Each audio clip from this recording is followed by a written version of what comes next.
السلام علیکم ورحمۃ اللہ وبرکاتہ۔ معزز ناظرین، آج ہم آپ کو استخارے کا مطلب اور معنی بتائیں گے۔ استخارے کا مطلب ہے اللہ سے مشورہ کرنا۔ مثال کے طور پر آپ ایک کام میں مشکوک ہیں کہ یہ کام میں کروں یا نہ کروں، اس کام میں مجھے فائدہ ہوگا یا نقصان ہوگا، تو ایسے مشکوک کام کے لیے آپ کو اللہ سے مشورہ کرنا ہوگا۔ اسی کو استخارہ کہتے ہیں۔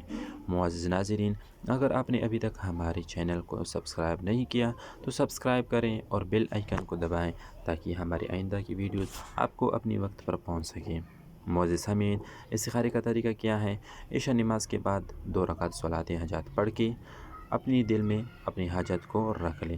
اس کے بعد آپ یہ دعا پڑھیں: اللہم انی استخیرک بعلمک واستقدرک بقدرتک واسألک من فضلک العظیم فإنک تقدر ولا اقدر وتعلم ولا اعلم وانت علام الغیوب اللہم ان کنت تعلم ان هذا الامر خیر لی فی دینی ومعاشی وعاقبت امری فاقدره لی ویسره لی ثم بارک لی فیہ وان کنت تعلم ان هذا الامر شر فی دینی ومعاشی وعاقبت امری فاصرفه عنی واصرفنی عنہ واقدر لی الخیر حیث کان ثم ارضنی بہ۔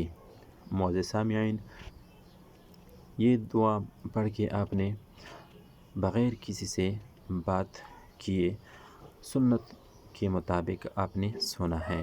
انشاءاللہ تعالی العظیم اللہ جل جلالہ آپ کو خواب میں بہتر مشورہ دے گا۔